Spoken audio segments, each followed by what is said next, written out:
North to south, coast to coast, around the world. This is the Wells Report. Welcome. It's the real news. The news is on. Yeah, we bring you the real news. We bring you analysis of that news for fact. We draw distinctions between the facts and the news because that gulf gets wider every day. We then provide commentary. That's my opinion. That is not news. Not news. My opinion is just as valuable as yours. That means debate. In other words, call me on the telephone and tell me what you think about the news, the facts, or the commentary. Maybe you think of something that I haven't quite figured out. Share it. Two ways to do that. You can join the chat. It's happening right this very moment on the Wells Report on YouTube, Facebook, Twitter, and Twitch. And if you do check in from any of those, make sure you tell us where you're seeing this. And so I hope you had a great weekend. I had a great weekend out with the Texas State Guard. Had a wonderful time with my troops. It was fantastic. And totally enjoyed every bit of it. All right, some gunplay in the news. A Dallas police officer engaged with and disabled a female shooter who allegedly opened fire near a ticket counter. Now, we don't know exactly what happened here. We don't know exactly at this particular juncture who injured this woman because she went to Parkland Hospital with leg wounds or lower extremity wounds. And nobody, including the police officer, is opening up as to how that happened. I'll give you that very curious paragraph here in just a couple of seconds. Dallas police officer engaged with and disabled a female shooter who allegedly opened fire near a ticket counter at Dallas Love Field. She sent shots into the ceiling as crowds evacuated Monday morning. That's this morning. A 37-year-old woman was dropped off at the airport at 10:59 near the ticket counters in front of Southwest Airlines, went into her restroom, exited the restroom wearing some kind of hoodie or different type of clothing than she had on when she walked in. This, according to Dallas Police Chief Eddie Garcia. She then produced a handgun and began firing. At this point, we don't know exactly where she was aiming. It appears as though she was aiming at the ceiling. An officer, now this is the curious part, an officer already in the area engaged with the woman, striking her in the lower extremities. A reporter asked the police chief Garcia, how many shots was the woman injured with, and he didn't actually say she was shot.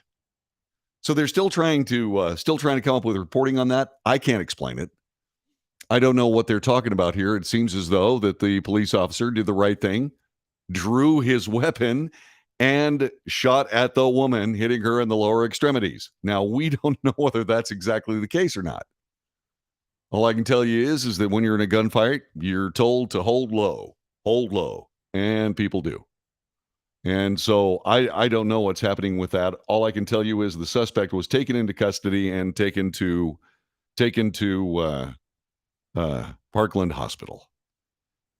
So that's one piece of gunplay this weekend, or today, in fact. By the way, Jessica Hamilton Kennedy said hi.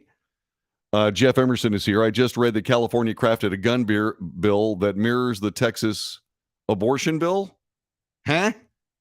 Send me the link. Let's see. Kelly Lyons is here. Greetings, everyone, from all of us here at ODOT. If you're new to the show, and you might be, ODOT is the Oklahoma Department of Transportation. I have a friend that has been a friend of mine for 40 years. Okay? We first met when she was 6 months old. Anyway, what happened is that Ms. Kelly, who works at ODOT, started playing the Wells Report on her computer. And people walked by and said, "Who's that guy?" And that became, can you play it through the PA system of the buildings? And that's what happened. And then another building checked in. And then buildings after that. There are 5 buildings at the at the Oklahoma Department of Transportation, at least last I heard, it was 5 buildings, that listen to this broadcast. It's nearly 200 people. And I want to say hi. I hope all of you had a wonderful weekend. They make signs. Chances are very likely that either the Oklahoma Department of Transportation or a shop like the Oklahoma Department of Transportation made the signs that you see on the freeway every day and just about everywhere else. As a matter of fact, there's a sign right there on the end of my studio that was made by these people. It was really funny, actually. They took an antique railroad sign, and the railroad sign that they used is one of these very sought after people by railroad buffs. I mean, it's like, it's beautiful. It has the Wells Report on it. It's absolutely gorgeous. Okay. But the sign on the other side is worth a lot of money. It's like, really? Uh-oh. Anyway, so they made me a sign. They also, by the way, made some signs for me. I was made the man of the year 3 or 4 years ago. I was made the man of the year of Sweat Crack, Texas. It's a small town. It's a small town south of Abilene that happens to be the cow examination glove capital of the world. And they made me their man of the year. It's true. There are 1,127 people who live there. And I was their man of the year, and they made signs for me. So you'll be able to see that in the studio once we get it reconstructed. We're doing that right now. Let's see. Kelly says, I am in fact playing the show through 5 buildings here in the Oklahoma Department of Transportation complex. There were a lot of cracks sweating this past weekend. No, that's not. Sweat Crack, Texas is an actual town. Okay. It's anyway. By the way, Kelly was in town this week, or last week, and she discovered the heat wave that has been sundering North Texas. It's been really hot. Man, people are melting. I mean, all the flies have exploded. It's amazing. Anyway, she said, oh, John David, it was hotter than hell this weekend. It was. Yeah, it was. So there you go. Anyway, I just wanted to say hi to those people that joined in on the chat. I will do the same thing. Speaking of shootings, it's the craziest thing, and I really can't explain it. San Pedro is on the west side of LA. It's a port city, and apparently they were having a car show there. And what ended up happening there, 2 people were killed, 5 others were injured in the shooting at the Southern California Park where a car show was being held. The shooting happened around 3:45 p.m. at Peck Park in San Pedro, California, 20 miles south of downtown Los Angeles. According to the Los Angeles Police Department, 7 people were injured in total, according to the authorities. 5 remained in the hospital being treated for various injuries. According to police, no one's been arrested in connection with the shooting. Police say they also don't know how many firearms or shooters were involved. Well, you know what? You defund your police department, and suddenly you just don't know how or why or where or when things happen. Isn't it crazy? This is great. The Los Angeles Police Department tweeted it wasn't an active shooter situation and there was no threat to the public. Excuse me? What? So this is 2 shootings where we have no idea what's going on. 2 of them. 2 shootings. We have no idea what's going on. But how can you have a shooting at a car show that kills 2, injures 5, and it was not a threat to the public? Okay, I'm baffled. This is my baffled look. If you happen to be watching on the live stream, this is what it looks like when I'm baffled. Please ask anyone with information about the shooting to contact the South Bureau Homicide Division. Okay, fine, good-ish. And then there's this. Canadian police responded to multiple separate shooting scenes and wounded victims across the city and the township of Langley in British Columbia before a lone gunman was taken into custody. In the early morning hours, Royal Canadian Mounted Police Langley said its officers responded to, quote, multiple reports of shots fired with several victims and several scenes throughout the city of Langley and one scene in the township of Langley. Out of an abundance of caution, an emergency alert was issued until investigators can confirm the suspect was acting alone. This, according to police spokeswoman Sergeant Rebecca Parslow, in a statement. The Langley RCMP, with the assistance of the Lower Mainland emergency response team, took one male into custody. We believe he is responsible for the shootings. At 7:20 local time, police emergency alert was updated, with investigators believing the lone suspect to be in custody. This is an active investigation with multiple areas of Langley City and Langley Township closed to the public. We're asking the public to stay out of the following areas, et cetera, et cetera. Parslow did not clarify the number of victims or clarify if there were any fatalities. Royal Canadian Mountain Police did not immediately return a call from Fox News for comment. A purported screenshot of the alert shared to social media warned of multiple shooting scenes in the downtown core of the city. This, according to the folks from Langley Township. The alert described the possible shooter as a Caucasian male with dark hair wearing brown Carhartt overalls and a blue and green camo T-shirt with a red logo on the right sleeve. Video shows a large police presence downtown. The deadliest mass shooting in Canadian history happened in 2020 when a man disguised as a police officer shot people in their homes and set fires across the province of Nova Scotia, killing 22 people. The country overhauled its gun control laws after an attacker named Marc Lepine killed 14 women and himself in 1989 at Montreal's École Polytechnique. It is now illegal to possess an unregistered handgun or any kind of rapid-fire weapon in Canada. Huh. Isn't that strange?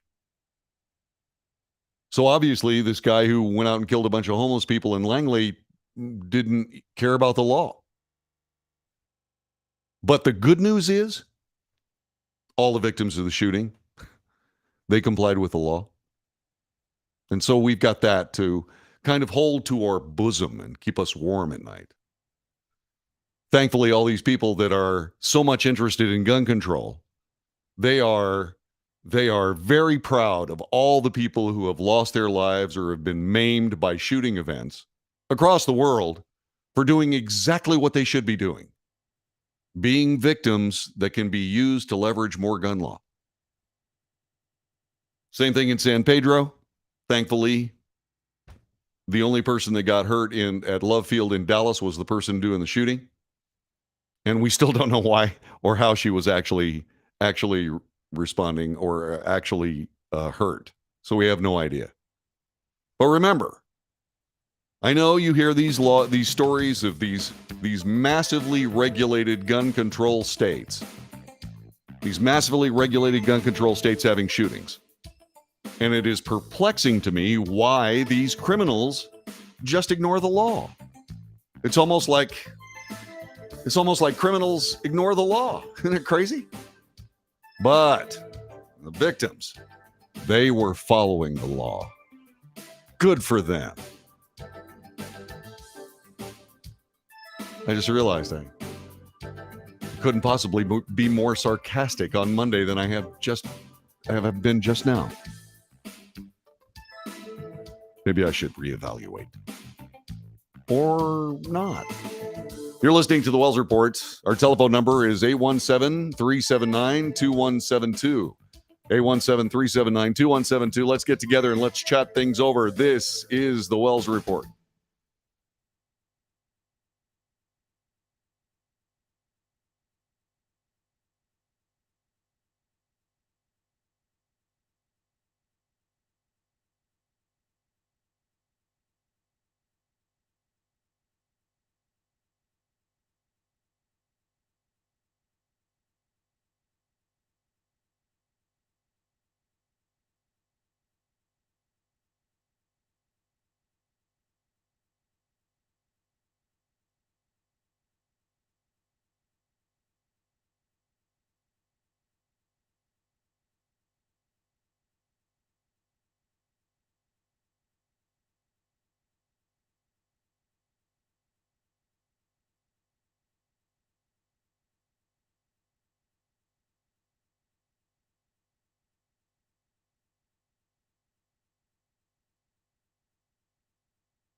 You are listening to the Wells Report. My name is John David Wells. Thanks very much for joining us today. I just got an update from WFAA Channel 8 here in Dallas-Fort Worth, Texas.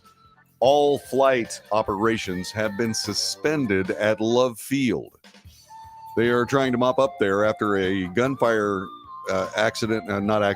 incident that happened earlier this morning. A woman walked into the airport, changed her clothing, walked back out, and started shooting into the ceiling. They are now admitting, by the way, that the police officer who was there actually engaged the subject and shot her, which is why she had lower extremity wounds. She is alive. She's currently dealing with her recovery and has been arrested. So, for all that, thought you'd like to know what is going on. There's also something else that's sad news. Paul Sorvino, the burly character actor who made a career out of playing forceful types, notably the cold-hearted mobster Paulie Cicero in Martin Scorsese's Goodfellas, has died. He was 83 years of age. Sorvino is the father of Oscar-winning actress Mira Sorvino, Mighty Aphrodite. He died of natural causes, according to his wife, Dee Dee. Quote, "Our hearts are broken. There will never be another Paul Sorvino. He was the love of my life and one of the greatest performers to ever grace the screen and stage." Unquote. Publicist Roger Neal said he died at the Mayo Clinic in Jacksonville, Florida. He was able to garner a Tony nomination. That's the award for Broadway actors, and it's like the Oscars for Broadway. And I was always shocked that he did not win more of those awards because he was a brilliant actor. He was brilliant, and truly a student of his craft. He was a really serious guy. During a solid career, this from the Hollywood Reporter, during a solid career that spanned 50 years, Sorvino portrayed James Caan's Bookie in The Gambler, Claire Danes' pushy father in Baz Luhrmann's Romeo and Juliet, Secretary of State Henry Kissinger's in Oliver Stone's Nixon, a strung-out heroin addict in The Cooler. He played a founder of the American Communist Party in Warren Beatty's Reds. He worked alongside the director again in Dick Tracy, Bulworth, and Rules Don't Apply. He was a respected tenor who realized a dream. He performed for the New York Opera at Lincoln Center in 2006. The Brooklyn native also starred for a season as Detective Paul Soretta, the partner of Chris Noth's Detective Mike Logan on NBC's Law and Order. In 1973, Sorvino received a Tony nomination and a Drama Desk Award for his performance as the unscrupulous Phil Romano, one of the four former high school basketball players who reunite to visit their own coach in the original Broadway production of Jason Miller's That Championship Season, winner of the Pulitzer Prize for Drama. He reprised the role for a 1982 film, then played the coach in a 1999 Showtime television telefilm, which he made his directorial debut. He returned to Scranton, Pennsylvania, the setting of that championship season, to star and helm his only feature, The Trouble with Callie, in 2012. He was best known for his turn as Cicero, who loved a good meal and sliced his garlic with a razor blade, in the ultra-violent Goodfellas in 1990. In 2015, the New York Times piece on the 25th anniversary of the movie, Sorvino said he was overjoyed to get the part and scared to death. Done a lot of comedies as well as dramas, but I've never done a really tough guy. Well, he really did. And he was one of the best tough guys to ever attempt that feat. Paul Sorvino died today, age 83. You are watching the Wells Report, listening to the Wells Report. Our chat room is going hot and heavy. Want to say thanks to Kelly Lyons again. Also, Alan Schaefer has joined us. Love Field shooter was released from custody after it was determined the shooting was justified. She was trying to shoot a woman leaving the state for an abortion. I have not heard that. I will check that out, and perhaps we'll find more information on that. You're listening to the Wells Report. I'll be back with more coming up in just a moment.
You are listening to the Wells Report. My name is John David Wells. Our telephone number is 817-379-2172. Alan Schaefer was showing a rare moment of sarcasm. I'm just kidding, Alan. Alan was attempting a joke when he started saying that the woman at Love Field was trying to shoot a woman who was trying to go out of state to get an abortion. But I did happen to look that up. Flight operations have ceased at Love Field. We will let you know when they get going again, in case you happen to live in the Dallas-Fort Worth area from which this show originates. So, over the weekend and at the end of last week, Elon Musk was accused of having an affair with Nicole Shanahan, who is the wife of Google's co-founder, Sergey Brin. Over the weekend, the Wall Street Journal reported that Musk, a longtime friend of Brin's, had a brief relationship with Shanahan in December of 2021 while she and Brin were separated but still living together. The publication cited unnamed people close to the matter. I work crazy hours, so there just isn't much time for shenanigans. He used that in a sentence. I'm talking about Elon Musk. Elon. Shenanigans. Yeah, never mind. None of the people involved in these alleged wrongdoings were ever interviewed, he added. And what ended up happening was there were immediately texts from Tesla and Elon Musk. You warned this would happen, not surprised. Elon Musk political attacks on me will escalate dramatically in the coming months. Yeah, character assassination. This is from Elon. Yeah, character assassination attacks have reached a new level this year, but the articles are nothing burgers. I work crazy hours. There just isn't much time for shenanigans. None of the key people involved in these alleged wrongdoings were even interviewed. In an earlier week, Musk, the world's richest man, described the report as total BS. That was in an earlier tweet, by the way. He and Brin were still friends, had attended a party together the night before. I've only seen Nicole twice in 3 years, both times with many other people around. Nothing romantic, he said. I'm not going to read that one because it's kind of, yeah. Brin filed for divorce from Shanahan in January due to irreconcilable differences, according to court documents filed in California and seen by the Wall Street Journal. He did so several weeks after discovering the affair, said the publication. The two billionaires have been friends for many years. Brin provided $500,000 of the funding for Tesla in 2008 when the company was struggling financially, according to the Wall Street Journal. Musk reportedly dropped to one knee in front of Brin at a party earlier this year to ask for forgiveness over the affair. Musk, Brin, and Shanahan did not immediately respond to CNN Business when reached out for comment. Shanahan's divorce lawyer did not respond.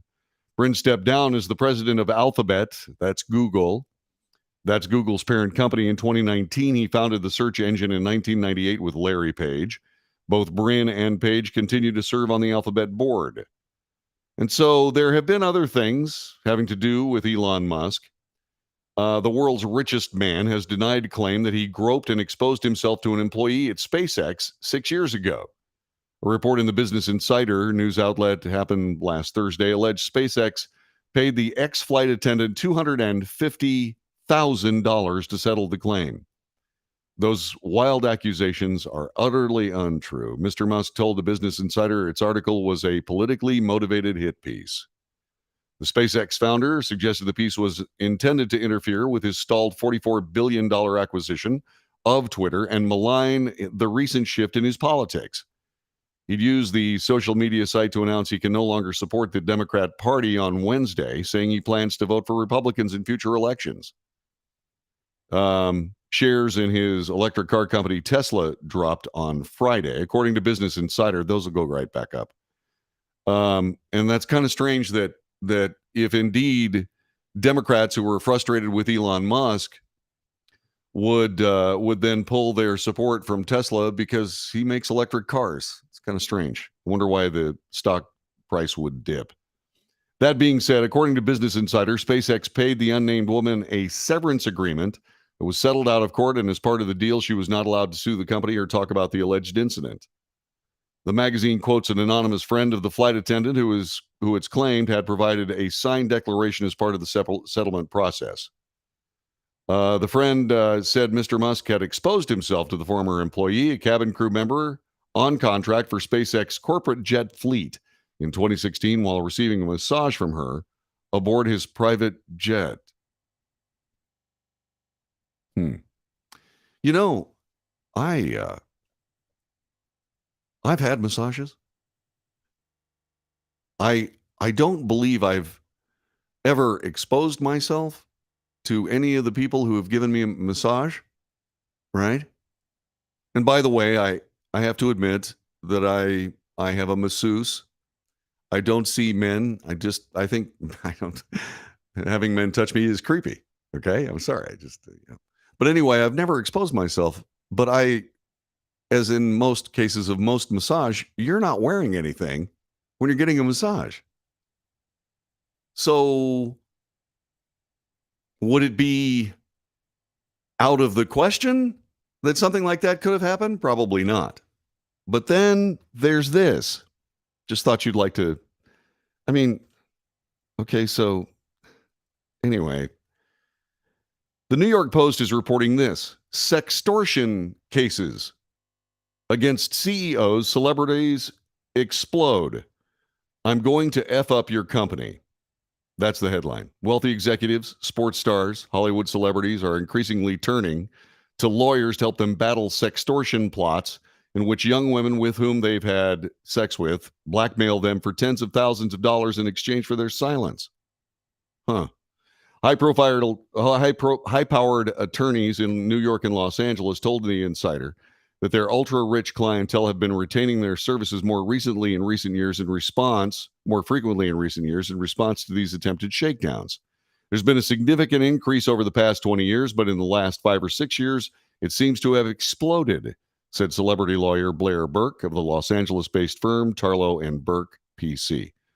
Typically, it's clear there's been no wrongdoing by the man with money. It's a clear red flag when part of the extortion is the threat to go to law enforcement, but they say they've chosen not to.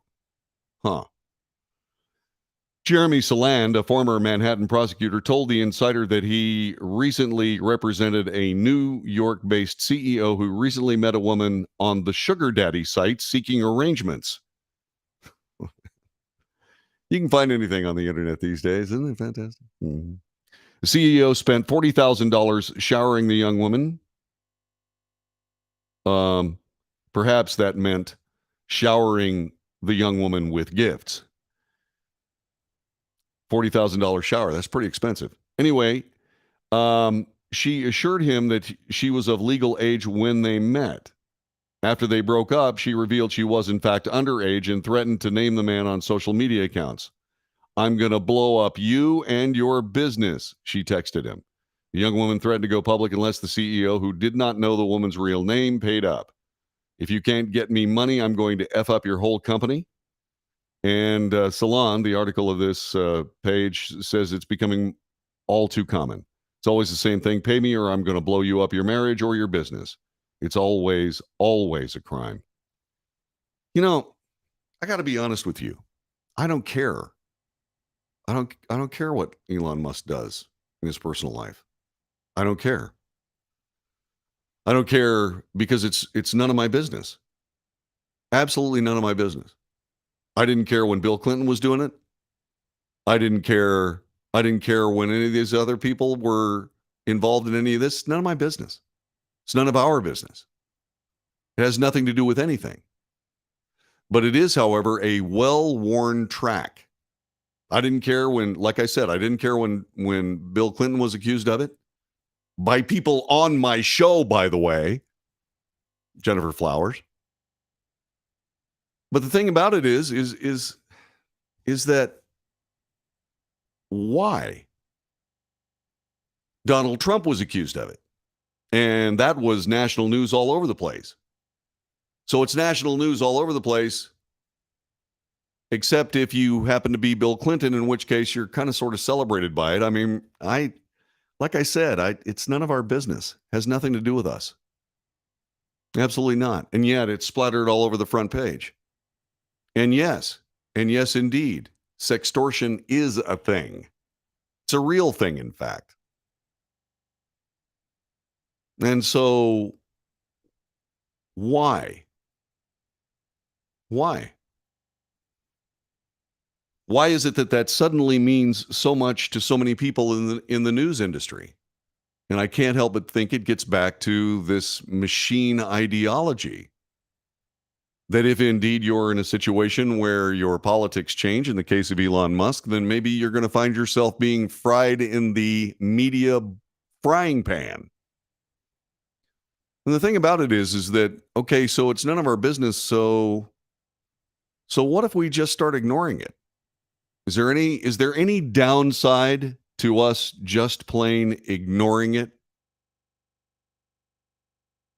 Is there any downside? What if there is, what is it? Telephone number is 817-379-2172. 817-379-2172. What's the downside? What is the downside to ignoring all these stories in the mainstream media about salacious activity? I mean, I can see, say, for example, under certain circumstances, why a political candidate might accuse another political candidate of wrongdoing of this nature. And it's not what you think. It's not so that this person's reputation would be ruined and sullied in character assassination and so on and so on. The reason that a political candidate would accuse another of something like this is because if the first political candidate who's making the accusation has nothing else to say, no real position on the issues, none of that matters. We're not supposed to judge each other. Now, Randy says ignoring. Maybe we should ignore most of what gets reported. Well, certainly. I mean, you have to. The ratings on news shows have never been lower. You're watching this show, listening to this show because those mainstream media sources have turned into junk heaps. I mean, they're political machine reporters. They're propaganda mills. They're not actually reporting the news. Here on this broadcast, we report the news. We also comment on it, which is what I'm doing now. But I'm trying to figure out who cares. If you care about stuff like this, call me on the telephone, 817-379-2172. 817-379-2172. If you care about this kind of stuff, just tell me why.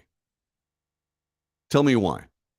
And then, if, say, for example, that's not you, then do this. How about this? Is there any harm in us completely ignoring all this stuff? Just ignoring it? Because I am sure that sextortion is indeed a thing. And I just find that to be hypocritical on its face. I mean, I have a big problem with people being ruined over things like this.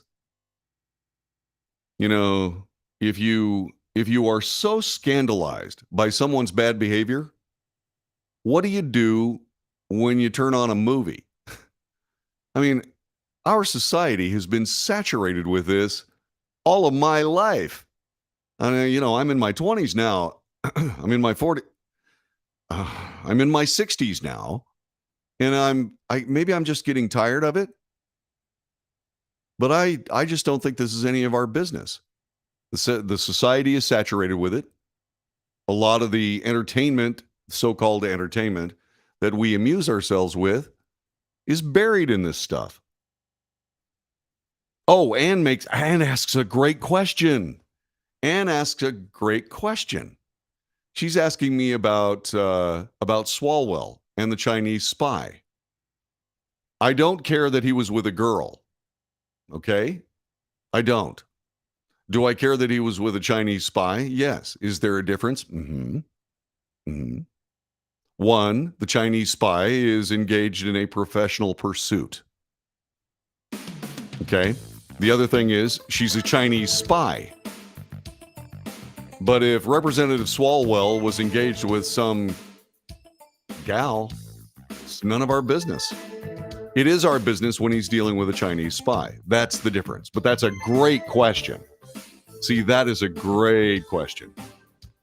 You're listening to the Wells Report. Thanks very much for being here with us today. Hope you had a wonderful weekend. I had a very good weekend. It was wonderful. It was absolutely outstanding. And I can hardly wait until we have another one. No, I'm only kidding. It's only Monday. I guess that was just wishful thinking on my part. Our telephone number, 817-379-2172. 817-379-2172. Please join us. We are looking forward to hearing from you. We'll go through some of the chats coming up in just a couple of seconds as we continue on this Monday, the 25th of July.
This is the Wells Report. I am John David Wells. Telephone number is 817-379-2172. That's 817-379-2172. Let's see. Yeah, there was something else that was going on. We were looking at the chat here. There is a chat room going on. It's rollicking today. Let's see. I would have not known except what you've told me. I don't care either, says Lois, when it comes to supposed sexual misconduct among the famous, the rich, the famous, the powerful. Randy says all we get is tabloid reporting posing as journalism. Correct. And then Anoy Guzman's superb question. You don't care about the guy who was screwing the Chinese spy. Well, yeah, I do, but because she was a Chinese spy. Yeah, that's another issue. Lois said that too. And And then Ann pointed out that indeed Swalwell got a media pass. Selective outrage. Completely true. The problem with holding elected officials to a higher standard is the standards are flexible. They can be skewed by bias or lies. Correct. Lois Floyd also pointed out that the chauffeur for Representative or Senator Dianne Feinstein of San Francisco was a Chinese spy. Nothing was ever done about it. Nothing. Subjects like all of that stuff, sexual stuff, I don't care. I don't think anybody really does. But this propagandist media mill leading us around by the nose, keeps hammering us with this stuff. And what I think is hysterical is when Hollywood stars get in trouble with this. I mean, Hollywood stars, get in trouble with this, and yet so they'll be all outraged and they'll say all of these things. Say, for example, one of the female stars will have this problem with being sexually harassed or maybe exploited by a producer or a director or an actor. And yet they'll go make a film where all that's part of it, where the role itself includes that behavior, up to and including nudity. I mean, where is the line here? Is there any line? I got to be honest with you. If you want to circumvent the entire judicial system, if you want to circumvent more than one amendment to the Constitution about due process and confronting your accuser and so on and so forth, well, just accuse somebody of sexual misconduct.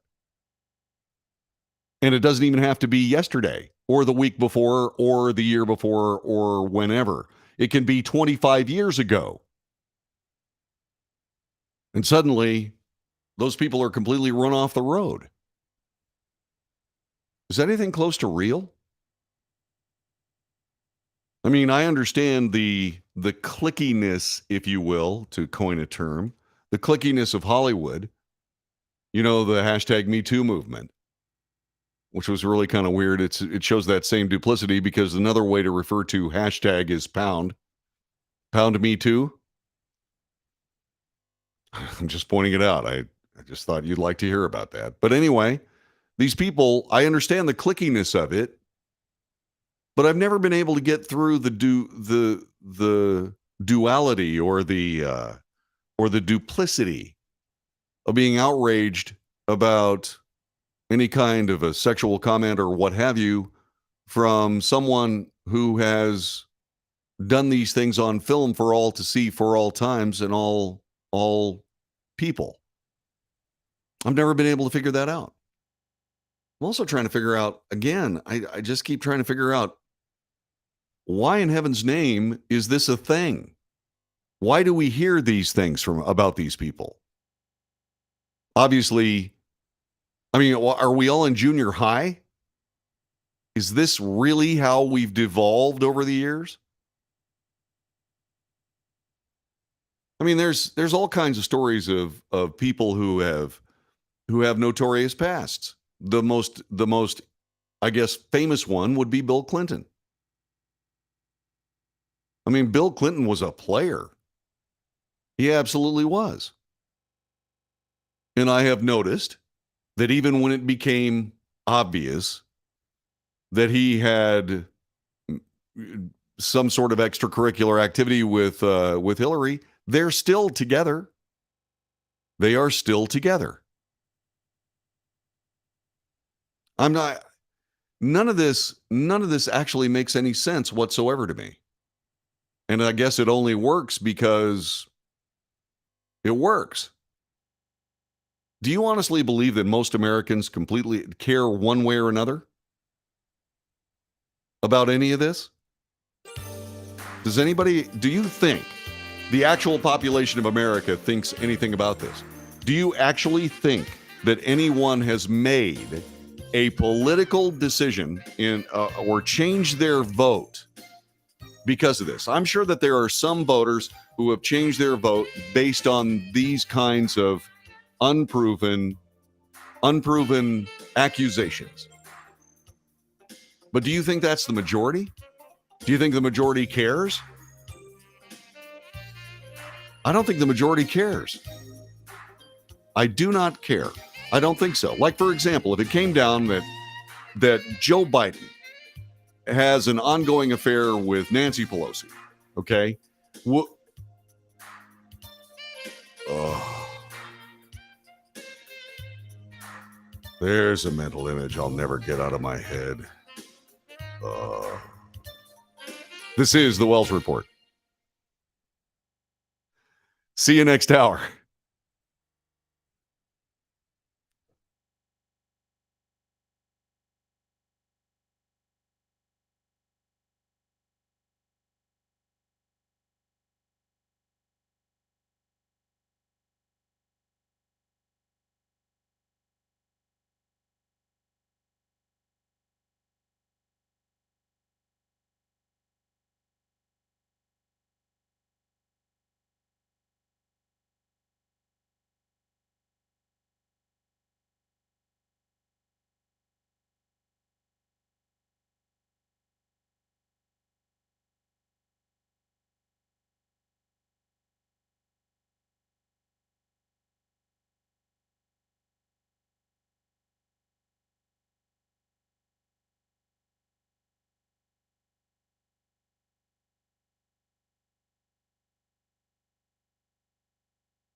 North to south, coast to coast, around the world. Welcome to hour 2 of the Wells Report podcast.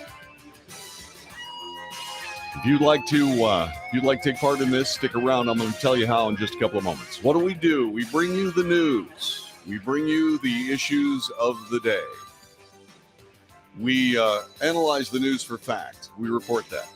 We also point out bias in the news because there's an awful lot of it. And then what we do is we make commentary. That commentary is subject to your debate. By the way, that commentary is also quite reasonably, it is just an opinion. It is not the news. So join us with your idea and your thoughts on this broadcast. You can do so 2 ways. You can join the chat on Fox. You can join the news on Facebook. You can also join it on YouTube. You can join us on Twitter and Twitch. It's all up to you. You spend time with me as you see fit, and I would appreciate every moment. President Biden, from what we understand, is doing much better from a COVID standpoint. His symptoms have all but resolved, according to White House statements and doctors. We'll have that for you coming up in just a couple of moments. What's interesting, though, is that Fox Business has pointed out that this was something that we talked about a long time ago. I brought up the fact that, for all intents and purposes, when it comes to the economy, right down to energy and alternative sources of energy and the environment, for all intents and purposes, Joe Biden is serving Jimmy Carter's second presidential term. Other people are beginning to notice, including a group called Power the Future. They are running ads on social media in Alaska, New Mexico, Colorado, Ohio, Pennsylvania, and selected districts in Texas, targeting energy-producing regions of the U.S., according to that group, and telling Fox Business. It's a 90-second ad.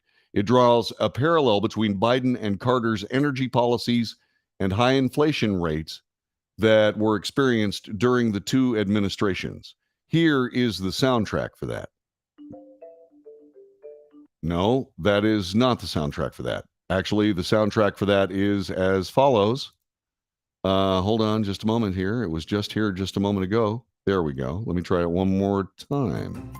Here we go. The energy problem is worse tonight than it was in 1973.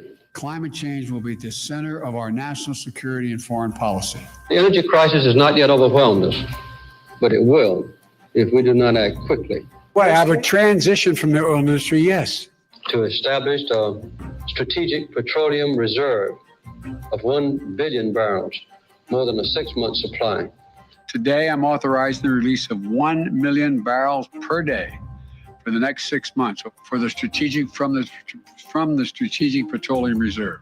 The oil and natural gas that we rely on for 75% of our energy are simply running out. Today's executive order also directs the Secretary of the Interior to stop issuing new oil and gas leases on public lands. Many of these proposals will be unpopular. Some will cause you to put up with inconveniences and to make sacrifices. We're going through an incredible transition. The point of when this... you're doing worse than Jimmy Carter's doing in the minds of Americans on inflation, you know that they're holding you responsible for the conditions that are currently on the ground that are hurting Americans in their pocketbooks. Power the Future put that out. Okay, and they are saying that if you're going to plagiarize someone, referring to well-known cases of Joe Biden's plagiarizing of other politicians and so on, the last person to plagiarize would be Jimmy Carter. Now, the circumstances are somewhat different. Jimmy Carter was dealing with the post-Arab oil embargo and the financial mess that occurred because of that. And then, in the ways of politics, Jimmy Carter then moved to exploit that shortage of petroleum. What I found interesting is that President Carter set up the Strategic Petroleum Reserve with 1 billion barrels of petroleum, a 6-month supply, back in the mid-70s. The president just said that he was going to authorize 1 million barrels of strategic petroleum reserve oil for the next 6 months. Now, according to my shaky math, that's 180 million barrels of strategic oil.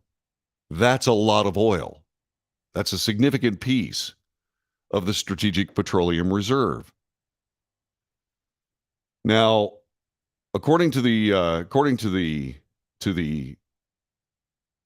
text here, Power of the Futures ad is also showing a clip of Carter boasting about the creation of the Strategic Petroleum Reserve before cutting to Biden's recent remarks announcing a release of 1 million barrels of oil per day for 6 consecutive months. I got the math wrong. I know that's hard to believe. Well, it's 180 days, so 180 times 1 million. I think what I'll do is I'll just go ahead and get my calculator out and try to so that we can do this. Let's see, 180 times 1,000,000 equals, that's right. That's what 180 million barrels. I see, I got that right. Good. 180 million barrels of oil. That's a bunch of oil. That's a bunch of oil. A half century may have passed. This, according to Power of the Future. A half century may have passed between the Carter and Biden administrations, but their policy ideas have not changed. Neither have the outcomes. This, according to Daniel Turner, who is the Power of the Future founder and executive director. Unfortunately, history is repeating itself, and the biggest losers are the wallets of middle-class Americans. Energy touches every facet of our economy, and President Biden's relentless war on the industry and its workers have driven inflation to levels not seen since the Carter years. Let's hope for the health of our economy in the future. Biden's presidency follows Carter's in another way, one term and done. U.S. is experiencing an energy crisis experienced an energy crisis during the one-term Carter administration, leading to long lines at the gas stations nationwide. In addition, inflation surged more than 13% at the end of the Carter presidency. It's actually 14%, a major factor contributing to his defeat in 1980. By comparison, inflation soared to 9.1% in June, the highest year-over-year increase since 1981. Energy prices, including gasoline and electricity costs, spiked 41.6% over the last 12 months. The ad is part of Power of the Future's broader effort to educate voters on key energy issues ahead of the 2022 midterms. Voters are feeling the effect of Biden energy policies in their quality of life, looming blackouts, food shortages. They need to know this is reversible, but only with political will to stop these green policies from doing more damage. This video is another step, is step one, and a reminder we've been here before. We've heard this before. President Biden is Carter 2.0. Let's hit the brakes on the Carter redo before the damage is permanent. Okay, it's obviously biased. It's obviously biased, but the simple case of the matter is a lot of this is true. A lot of this is true. Okay? And they do make a very good point. By the way, Jeff says, imagine if the truckers' unions, the energy sector all voted for red candidates, in other words, the Republican Party next term. We'll see. We will see what happens in the 2022 election. But this was something that I pointed out months ago, that I didn't want to live through the second Carter administration, but we are. That is indeed what we are doing. That is what we are experiencing right now. Now, is this politics? Yes. But it's also real. What is going to happen next? Well, we're going to find out in about 97 days or so, 96 days. Now, there are a lot of people telling the Biden administration to pack it in. President Biden should not run. This, according to a Washington Post opinion piece. Washington Post, which is not part of the vast right-wing conspiracy of anything. This is one of those situations where the Washington Post has always pursued Democrat politics. And Steven Eisenberg is a former publisher of New York Newsday, chief of staff to New York Mayor John V. Lindsay, and says that President Biden should announce now that he will not run for re-election in 2024. He should not ask the Democrat Party or the nation to assume the risk of a second four-year term that would begin after he reached the age of 82. The conventional calculus argues that a president would be a fool to reveal such a plan before he has to, because it would instantly undercut his ability to get anything done. Well, that undercut has already happened. I mean, the sharks are circling already. There are powerful Democrat politicians that are making noises like presidential candidates, up to and including talking to big money donors. So it's not like he's not a lame duck president anyway. First and most important, the midterm elections this November would become about key issues and the quality of the individual House and Senate candidates rather than the merits of the Biden presidency and whether voters feel he should run again. Over 70% of Americans say that he should not. Eisenberg continues, no more self-conscious maneuvering by Biden and his staff, no whispers and unattributed quotes about what the president should or shouldn't do. Once the expense of spirit, dollars, actions, arguments to keep alive the possibility of a second term is ended, the need for Biden to posture or tactically temporize will be gone too. There's an interesting part of this that I think I should share with you, and that is this. President Biden is clearly not in charge of the Biden presidency. I brought that up years ago as well. Before the 2020 election, I pointed out that if you vote for Joe Biden, who are you actually voting for? The answer is you don't know. The idea that Joe Biden is a puppet, I think, has pretty much gone ahead and moved into the reality zone. I mean, I don't know who writes his speeches, but it's not Joe Biden. He is managed. He is manipulated. He is cleaned up after. This is a guy who is about to see the Speaker of the House of Representatives fly across the world to Taiwan. Why is she going? Is it because Joe Biden can't? Why is Nancy Pelosi having anything to do with foreign policy? We'll talk more about that coming up a little bit later on. But so the Democrats are trying to get, and this from the Washington Post of all people, they're trying to get President Biden to go ahead and stand down. But what about the people behind the Biden administration? The people actually running it? It's not so much that Joe Biden won't stand down. The question is, will these unnamed people stand down? At least that's the question I have in my mind. What are your thoughts? 817-379-2172. 817-379-2172. What are your thoughts? Do you think that this is the actual unveiling of the people running the Biden administration? In that they won't let him quit because they'd have to quit too? Back in just a moment.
You are listening to the Wells Report. I am John David Wells. Telephone number 817-379-2172.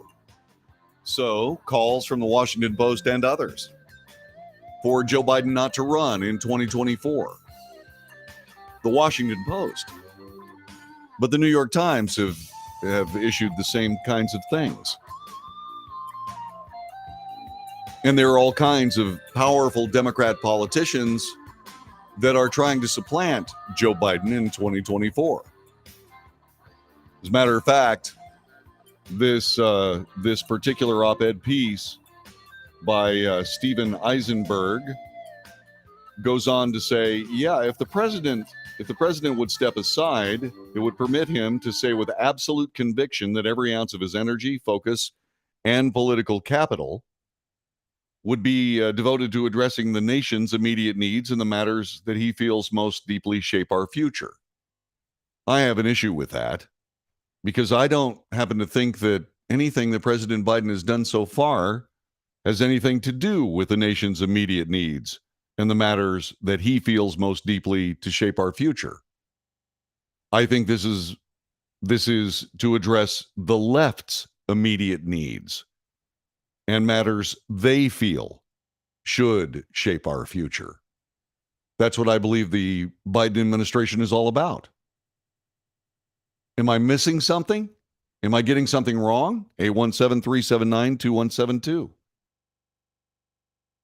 The plotting and politicking of Democrats aspiring to the presidency have already begun. Unless President Biden announces he's not running for re-election, this quiet campaign against him will intensify.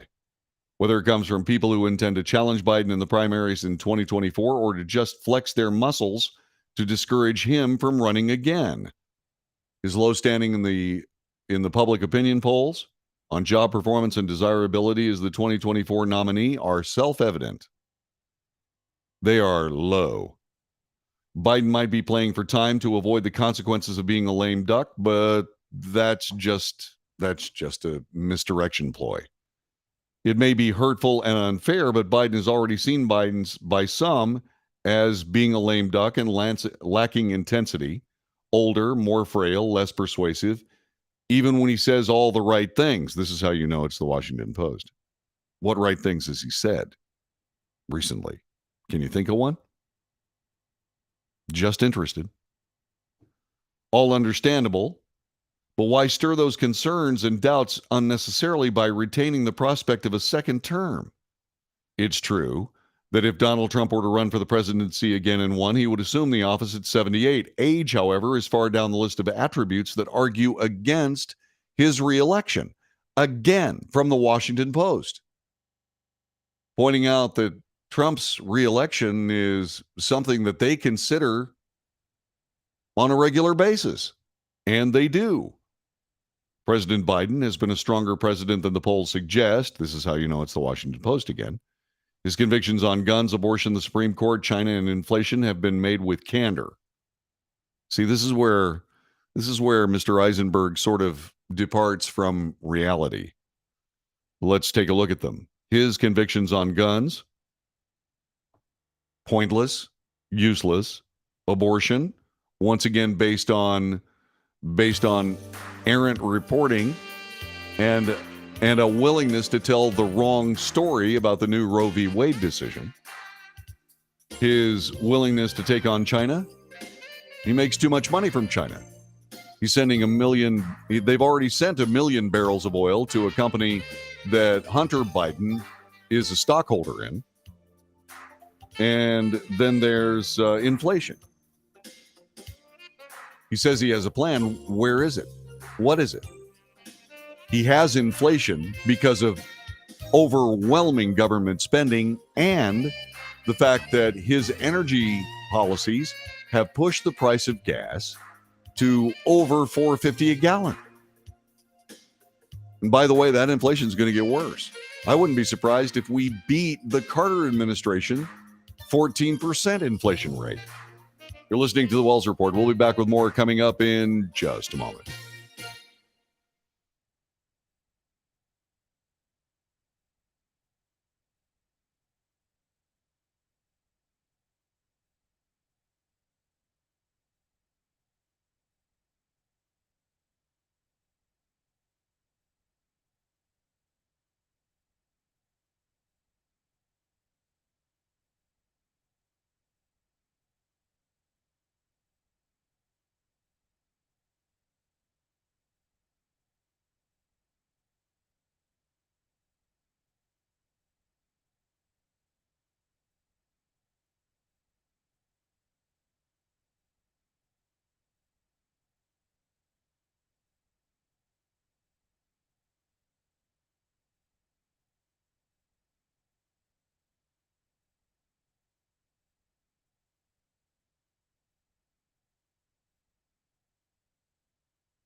This is the Wells Report. My name is John David Wells. Thanks very much for being a part of our broadcast, talking about the Biden-Carter administration.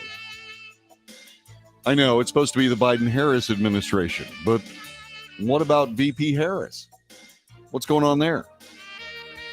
Obviously, the presidency is being run by the Presidium, which is a committee of people behind the president pulling the strings for the Biden administration. As a matter of fact, that entire president, vice president assemblage may be a creature of that very committee, that very presidium. We don't know yet, but we'll find out soon, I'm sure. Somebody's going to tell somebody something about the group of people behind the Biden administration. And I would say that even though call after call after call of the president being asked to stand down, the president may be willing to do exactly that based on what his experience has been as president of the United States. But the question is, what about this committee behind him? Are they willing to step down? They're certainly not willing to step into the spotlight. That's why we don't know who they actually are. We can surmise. Chief of staff, so on and so on, but it's deeper than that. Who are they? If they don't let Biden step aside, it's because they don't want him to. Now, that's, like I said, this was the Washington Post that put all that stuff out. But the New York Times has done so as well. An essay by a guest essayist in the New York Times published today argued that Vice President Kamala Harris is stuck, and she's not become the public face on many major issues in the Biden-Harris administration. She's hampered by President Biden's unpopularity, to be sure, but she's also not become the successful public face on any major issue. She had a chance on the border, but blew that. She's been wandering around the country talking about the Dobbs decision from the Supreme Court. But that hasn't gained any traction either. Jeffrey Frank argued that Harris' recent trips that she's taken to talk about the Dobbs Supreme Court decision showed how narrow her responsibilities are. The reason that her responsibilities are narrow doesn't have anything to do with President Biden's unpopularity. Not in my view. In my view, the reason that she's not taking the lead on any of these issues, which she should be doing, is because she simply cannot. She can't. I don't think she's capable of being able to actually front any of these issues, which is why she doesn't front any of these issues. You would think that with the president as hobbled as he is, the vice president would step up and start taking command on some of these things. But she doesn't. It's because she can't. Not only does she not have the confidence of the American people, she doesn't even have confidence in the people running the Biden administration. Once again, this is an epic mess that has been created solely by the Democrat Party. All of it. It's an epic mess. It is a pathological destruction of their own party by their own hand. I mean, think about this for just a couple of seconds. Have you heard anybody say that Kamala Harris should be doing more? Anyone? This is the closest thing. This is the closest thing that we have to any sort of endorsement for Kamala Harris. And it's backhanded. She's been hamstrung because of the president's unpopularity. No, she's hamstrung because of her thought processes.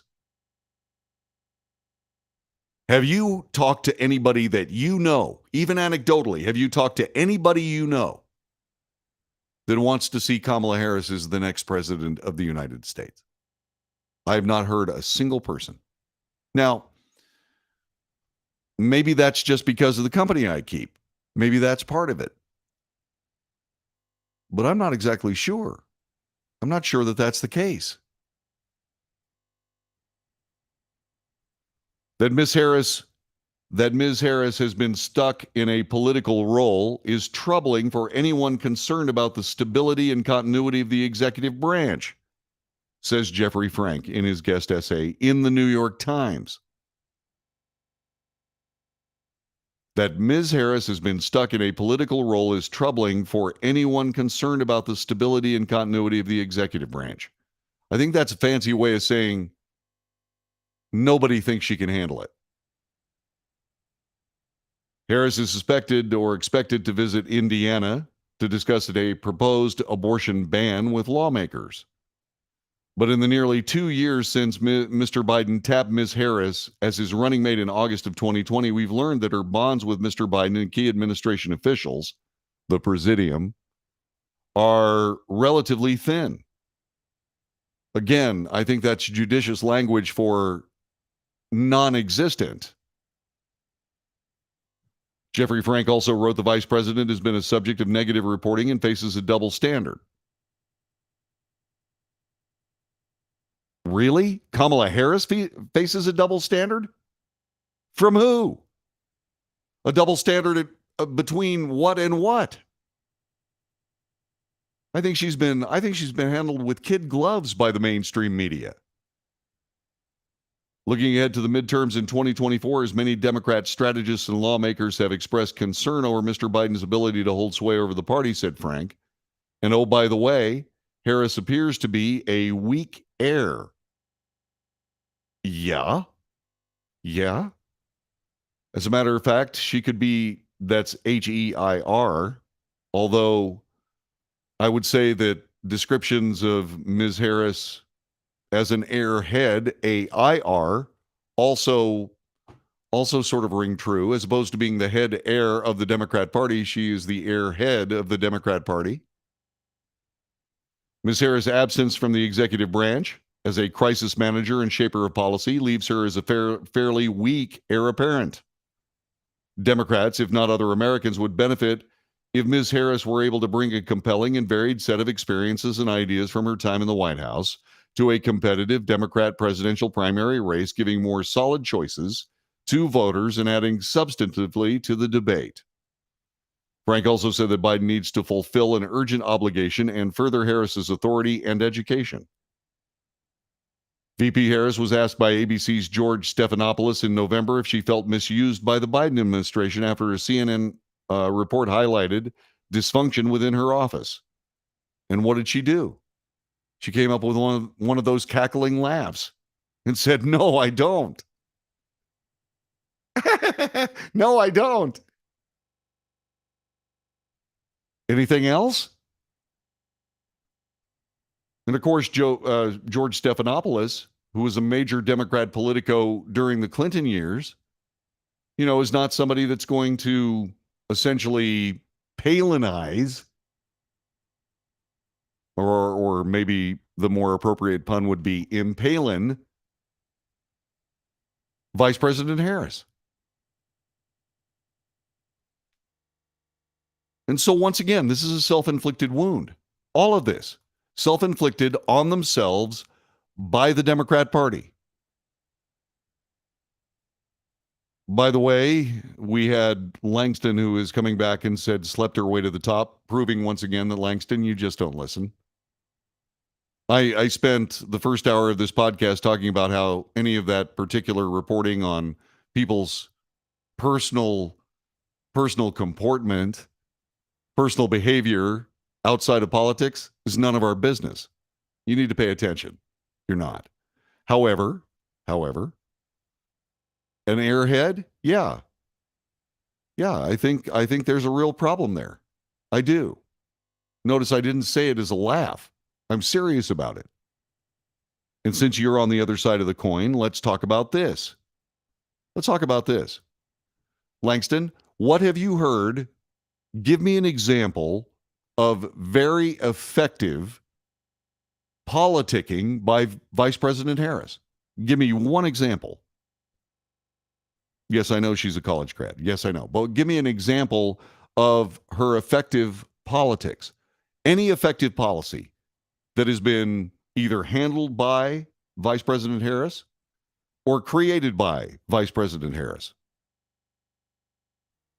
I'm listening. I'm waiting.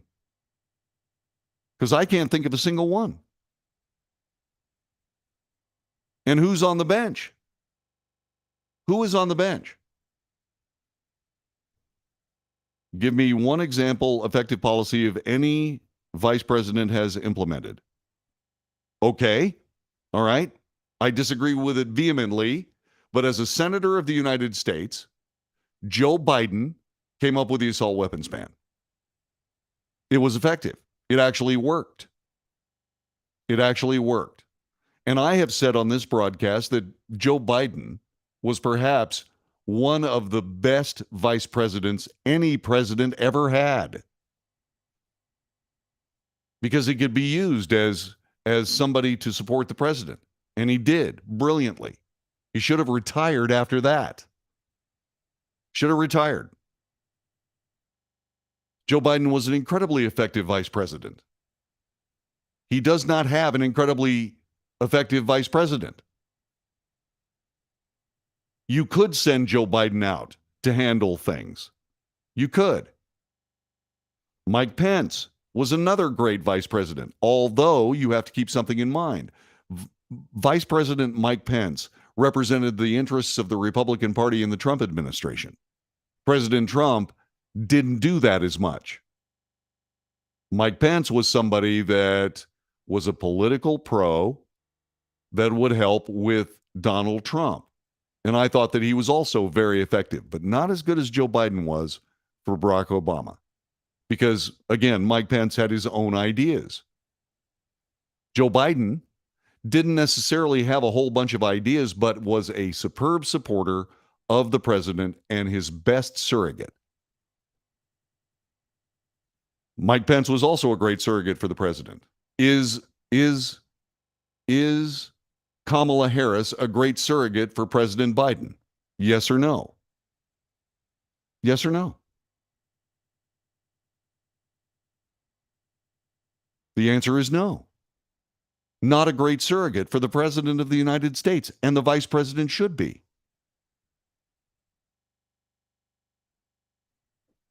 Hampered by Biden's unpopularity? That's wishful thinking. And who else is on the bench? Who else does the Democrat Party have? J.B. Pritzker out of Illinois, a state in complete disarray. Gavin Newsom out of California, $100 billion in debt, and 750,000 people have left California since he's been the governor.